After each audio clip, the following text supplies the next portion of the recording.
One time Uncle Sam said, hey, you want an adventure? That's my favorite word to hear from Uncle Sam.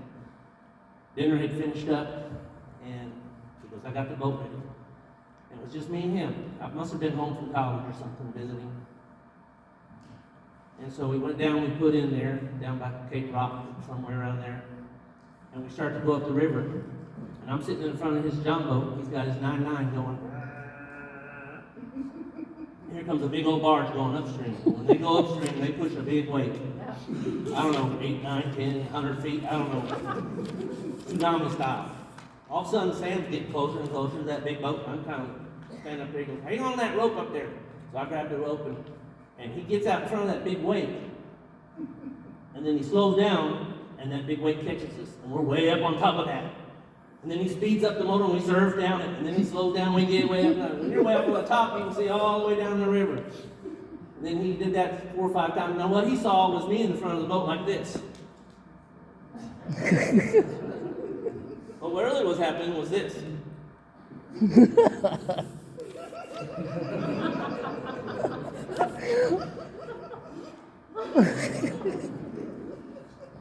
Wasn't an adventure.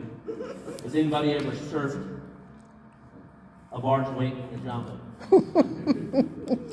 Nobody that I know of.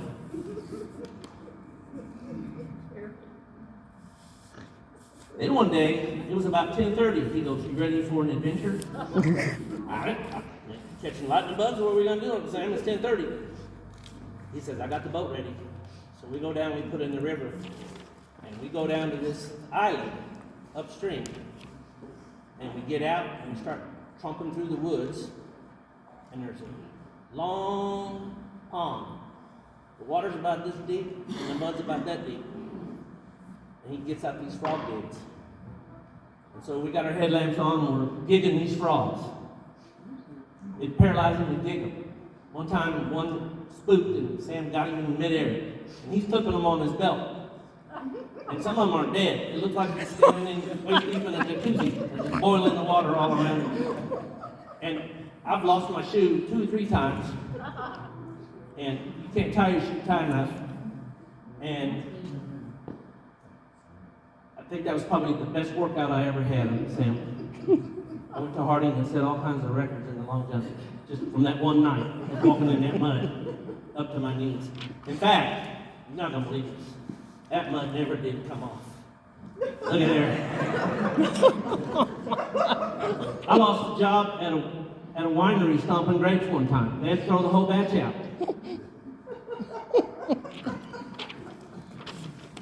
It's never come off. But I did get to do a photo shoot for Appalachian Quarter in the swimsuit section. That wasn't a big deal to them. In fact, the photographer said, you like to get frogs, don't you? And then, Sam, you didn't tell me that those frogs were poisoned. All those pollutions going down. This was, I don't know when it was, but the dioxins and all the studies, and, you know, if you only eat so many, you're okay. Well, about 6 weeks later after that, Sam started getting an itch on my belly. And just itched horrible, and then it became a bump. And then it split in 2, and before you know it, there's frog legs growing outside of my body. It's from them poisons.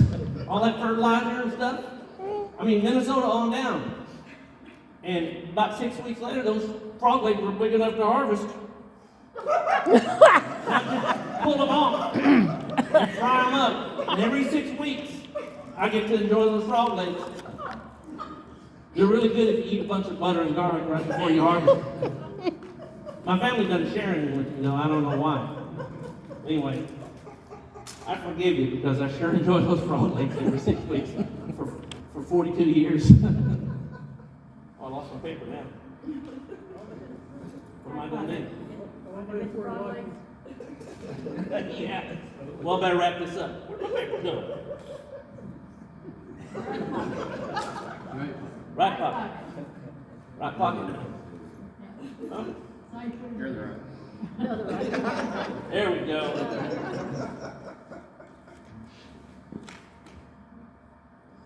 One time Sam dumped out a big box of pocket knives that he contraband from all the gangsters at his school. It's Christmas time. He let all the boys pick one. You get to pick first. Then, so you pick your pocket knife. Then the next time you get to pick first.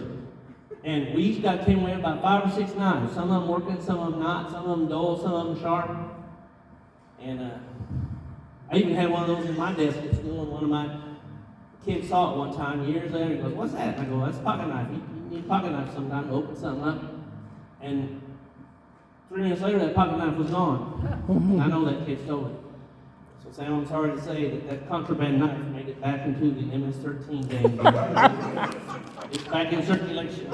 Some cholo has it, and he's really enjoying it.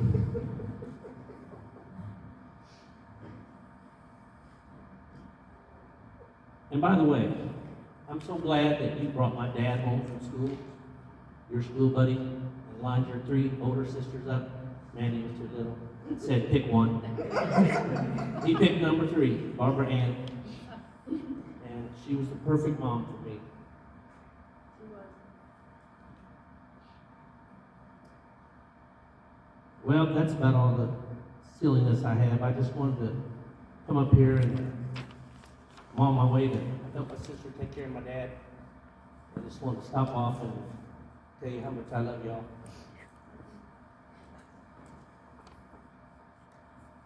When I was about 10 years old, I lost my Pawpaw Sutton. I didn't know your dad very much. My granddad, Darryl, he was kind of in and out of my life. I only remember him a couple of times. But I was real close to my Pawpaw Sutton. He died in 1973. Right around November. We were at your house for the Thanksgiving.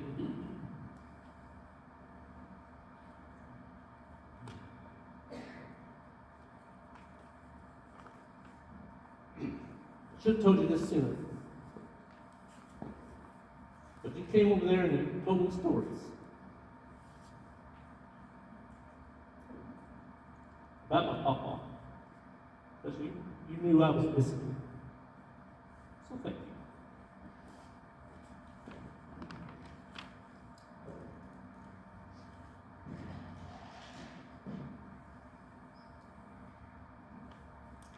By the way, who's Roosevelt?